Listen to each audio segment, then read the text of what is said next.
Hello, welcome to the video. I'm in California right now and I wanted to share with you how I am able to travel and either maintain my weight or, like I have in this trip, actually lose some as well. Because how often do you do an amazing vacation and then come back 5, maybe even 10 pounds heavier than when you started? I know that I've done that. I mean, 10 pounds, that was a long trip, but it definitely took me like 6 months to actually lose it. So if your goal is weight loss, then you want to be able to come back and get right back into your routine without having that derail you for the next couple of months. I have such an amazing travel system now because I know exactly what kind of foods to buy that are going to keep me consistent with my goals. And especially now that I'm on a cut, which basically just means I'm in a weight loss phase, it's really, really important that I don't go backwards no matter what is happening around me. So I'm going to share with you the 4 things that you need to do in order to maintain or even lose while you are traveling. Number 1, you need to actually plan what your vacation or your trip is going to look like. You need to have an understanding of what you're going to have access to, and this is going to depend a lot on whether you're deciding where you go or you're going on a work trip and some other people are deciding. But no matter what, the further back you get, the more control or influence you're going to have over your choices in this planning stage. So you want to be thinking about where you're going to be staying and what kind of things you have access to. Think about this in terms of the location that you're staying. I always try and have somewhere where I'm close to shops and I'm close to supermarkets that I want to be going to. I'm going to be researching whether there's a Whole Foods nearby, whether there's a Trader Joe's or a Sprouts, places that I know I can get produce, basically. I like to be close to a farmer's market if I'm in a country where I don't have as much access to supermarkets. Essentially, I want to have access to a supermarket. So I'm going to try and plan my trips around being able to get there easily. So that's really step 1, is be around places where you can get around supermarkets and places that you can buy produce. I also like to be in an environment where I'm able to walk a lot. And the amazing thing about this is that I see more of the places that I'm in and I don't really need to hire a car a lot of the time. Versus if I'm kind of out of a city or I'm really, really far away, I mean, it's going to be harder to get food. And then B, I'm not going to be walking as much unless I'm planning in things like hikes. And this is a really, really easy way to increase your calorie burn while you're on holiday, see more of the place that you're in, and also just maintain your weight easier because you have a little bit more calories to play with. When I'm traveling, I'm always aiming for a higher step goal than what I would at home. At home, I'm normally aiming for like 5 to 7K, but when I'm traveling, I want 10 maybe even more K steps every single day. And I make an intentional effort to walk places rather than get in the car or get an Uber. Because working out for me is really, really important, not only from the fact that I want to maintain the muscle that I'm built, but because I want to prove to myself that I'm the kind of person that consistently works out, which is all about identity and all about habits, and that's really how you change at the most core level. I'm always trying to plan in that I will be close to some kind of gym, and I'm researching where the places are that I can work out. And sometimes this has been quite difficult because I've had to walk like 5 kilometers or get an Uber to get to the gym. But I will actually ring up gyms in advance and see if I can do trial memberships. I will see if there's like a gym close by or like a Planet Fitness so that I can maintain that routine even when I'm traveling. Number 2 is to plan for the accommodation that you're going to stay in. So this is the kind of places that you'll be. And there's 2 really important things with this. The first one is that you want to have a fridge. It can be a mini fridge, it can be a bar fridge, it doesn't matter. But you want to have a fridge. And the second one is that you want to have a microwave. And even if you don't have a microwave in your room, you want to be able to have access to that and know that you're going to have access to it because it's going to make it really easy to cook up things like potatoes or like pre-made rice or heat like tofu or anything that you're going to be eating. So whenever I go to a hotel, I'm always asking, hey, is there a microwave in the lobby? Is there a microwave that I can use? Can I get a room with a microwave? And most of the time, to be honest, I don't have a room with a microwave, but I'm always able to find one. And spoiler alert, if you don't have a microwave in your hotel, you can go to your nearest Whole Foods and there's a microwave there, most likely, that you can actually use. The States is amazing because you can pretty much always find a microwave if you search and are creative about where you could possibly find one. The key is just to ask a whole lot of questions and get people wanting to help you so that you can find the things that you need. Third thing, which is really actually the first thing, is to be really clear about what you want to achieve and how you're going to either maintain or lose. If you want to lose weight on holiday, then it is going to be required that you eat less calories than you normally do, or you have something that offsets that, so that you're walking way more than you normally would and your calories are the same, or maybe you're eating a little bit more calories than you normally would and you're walking and moving a whole lot more than you would. But if you want to lose, like, you have to be in a calorie deficit. That's actually quite hard to achieve, but I will show you how I am doing that. And then the second thing is that if you want to maintain your weight, then you pretty much have to be eating a similar amount of calories to what you would be at home if at home you are maintaining your weight. So it's really important to understand these two things, because this is going to guide your decision making and what is actually required to achieve either of those ends. If you want to maintain your weight, then you need to recognize that any takeaway meal is going to be very high in calories. So because you're eating super high calorie foods when you eat out, you will not be able to do this very often and maintain your weight. You will most likely gain, unless you eat a lot less calories at your other meals, which is also very hard to do because the typical takeout meal is about 2,000 calories. So the way that a ballpark figure you can do this is if you eat out once a day and you eat quite a lot less calories than you normally would for the rest of the day, you should mostly be able to maintain your weight with a bit of walking. If you want to lose weight, or the first option is really realistically not going to keep you maintaining, then you're going to want to, and this is what I do, really only eat out or eat something processed every couple of days, and have most of your meals being lower in calories or the similar amount to what you would be doing at home. And when I say lower in calories, you don't have to count this. It's just maintaining the habits that would be having you losing or maintaining in your normal home environment. I will talk about what that looks like in a second. And so what I've played around with is that I can normally get away with eating about 500 to 1,000 extra calories in terms of a takeout meal, an occasional donut, maybe a little bit of alcohol, but I can only do that maybe every 2, 3, possibly even 4 days. Like, it's not a regular thing. So on this trip that I'm just on, for example, I think I've eaten out like 3 times in that entire time, and I've had 1 donut in that entire time. And most of what I'm eating is a lot of fruit, a lot of veggies, a lot of potatoes, and a lot of Trader Joe's buffalo brunch dip. So what does that actually practically look like to do either of these options? Well, the first thing is you're going to figure out how breakfast looks. And so what I like to do is add a ton of fruit and just go to the supermarket, stock up on fruit, buy things that I don't need to have in a fridge if I don't have a lot of space. I'll buy a lot of strawberries, a lot of berries, raspberries, blueberries. I will buy fruits that I don't have to chop and that in a pinch I don't even have to wash. And that's obviously personal preference, but I'm okay with not washing things because I'm grotty and that's just who I am. I'm not going to try and change it. And I don't buy things like pears or apples or oranges or, even mangoes I do occasionally buy, but anything that requires extra effort in cutting and a chopping board is not ideal when you're traveling. You want to have things that you can grab and go. If you are someone that struggles with self-sabotage or binging or being tempted by a lot of processed foods, then having a really filling whole foods breakfast is going to set you up better than anything you could do for the rest of the day. So I like to get some oats from Whole Foods, Trader Joe's, Sprouts, like Walmart, literally anywhere. I like to get some soy milk and I will put that together in something like overnight oats, or even just buy those quick oats that are very easy to make, which is again what I have at home. And I essentially eat the same thing that I have at home for my breakfast. The other option, if you're really busy, and this is what I do at this point in my journey, is I buy some slightly higher calorie, more processed elements, and then I pair them with a lot of fruit. So I really like this already prepared overnight oats, and I'll just eat that with a lot of fruit, like an entire punnet of strawberries, because I feel like that keeps me full. And at about like 190 or like 250 calories, if I pair it with fruit, it works out to about 500 calories, which is kind of where you want to be for a meal. This option is not as filling because you're not having as much starches in there, but I do find that works well for me, especially when I'm really busy, because that's so much better than going out and getting bagels from a calories perspective. The other thing that I like to do is these pre-made protein shakes, and I will try and find one that is low in calories.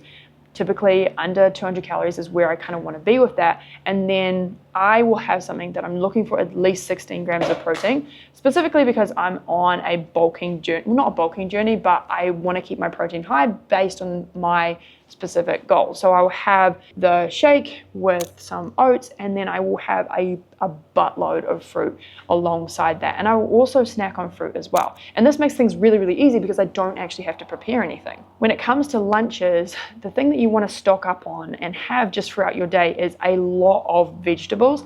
And you want to buy vegetables that you do not have to prepare and that you can eat raw. These are things like snap peas, baby carrots, carrot chips, which I just found recently and are an absolute game changer.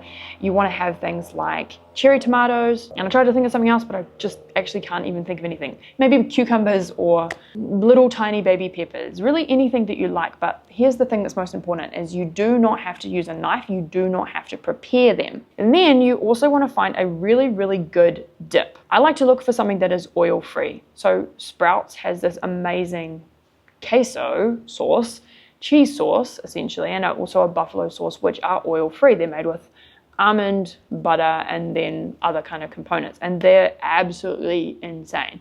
Trader Joe's also has a buffalo ranch dip, I think it is, and it's phenomenally delicious. What I look for in a dip is something that is relatively low in calories, so under, I would say like 80 calories per serve, because I know in that range that I'm not going to massively overeat it. So I'm okay with a little bit of oil as a component to that dip, but I don't want oil to be the main element of that. So I'm not going to buy like a cheese alternative.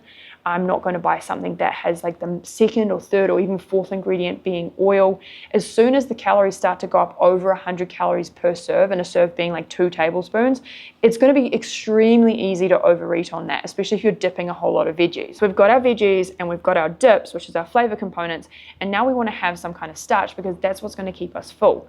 So we've made it really, really easy, and we're going to make it even easier by just adding in potatoes. So I'll just buy a russet potato for every meal that I'm going to be having in a particular location that I'm at. And all you really need to do is give it a little wash. Spoiler alert, I don't even do that. Prick it with a fork or some kind of sharp implement and put it in the microwave for about 6 minutes. I would do 4 minutes to begin with and then turn it over for another 3. And now I've got some kind of really, really starchy element that I can also dip into my dips. I've got my veggie pairing, which is a very, very low and filling and transportable meal that you can have absolutely anywhere. And I'm not even kidding when I say I've eaten this in Disney World. I have eaten this at theme parks, I have eaten this on the plane, I've eaten this in hotels, I have taken this to conferences, I will eat this at the beach, I will eat this at a picnic. I have taken potatoes with me and I have added them to other meals when other people are eating out. This is one of the easiest things that you can do. We had a picnic here in LA with our team and we invited a whole lot of people, and we literally just had this. We had the fruit, we had the dips, we had the potatoes, we had the veggies, and it is absolutely amazing. If you want to add more of a protein element, which is important to me, I love to have some kind of tofu. And at this point in my journey, I'm okay with just ripping open the bag and eating it raw. You can buy flavored tofus. Again, opt for one that doesn't have any oil in it, and then rip it open and grab it. The teriyaki tofu from Trader Joe's is next level, and I will just literally eat this without any kind of prep. So now, as you're thinking when you leave the house for the day, or when you're preparing foods in your Airbnb, or you're out in a conference, cook up your potato, have your veggies ready to go, put them in some stasher containers, put them in your backpack, have your dips ready to go, and you've got a delicious filling lunch, or could be even dinner, that is going to last you and keep you full for a really, really long period of time. Easy. If you're going to go through dinner, then you can do exactly the same kind of thing. Now, here's the part that's really important, is that it is going to require more planning and more prep than just going out to eat. It's going to save you a lot of money, and if your goals are fat loss, then it's going to actually help you to maintain your goals as well. So what I also really like to do is to go into a supermarket and just buy a whole lot of pre-made ingredients. So I'll buy pre-made guac, I'll buy pre-made hummuses, I'll buy like a salad mix, I'll buy some pre-made like microwave rice, or I'll buy some pre-made tofu, or even go to the Whole Foods bar and just get a couple of little elements that I can add, and then I'm just going to make a salad and put everything together. My goal is that I want to buy as much as I can pre-prepared so that I don't have to do any real cooking. I'm just assembling things. And I can do this into a container, and I always bring stasher containers or stasher bags, silicone stasher bags and containers with me in order to make this possible. Now let's talk about going out to eat, which is part of the system as well. Depending on what you've decided, whether you want to lose or what you want to maintain, realistically, you're not going to be able to go out to eat much. If you use the system that I've described, where you're eating a lot of vegetables and a lot of fruit, then typically, with a bit more walking, you may actually be eating less calories than what you normally do, which means that you potentially have a little bit more to play around with. This is not a free-for-all though, and what I want you to think about is that you still need to make choices when you go out to eat, if that's once a day or every couple of days, which is better, about things that are going to be inherently lower in calories. Fries are out, my friend. Anything deep fried, it's out. You need to be choosing the things on the menu that are lower in calorie density, that have a vegetable, that have the dressing on the side. You want to be asking for things that are filling, like potatoes or quinoa. I had this bowl at a restaurant the other day, and I chose the thing that had broccoli, it had quinoa, it had tofu, and it had some buffalo cauliflower in there as well, and I asked for the dressing on the side, and it was delicious. That meal right there is still probably 1,000 calories, because that's what takeout meals are.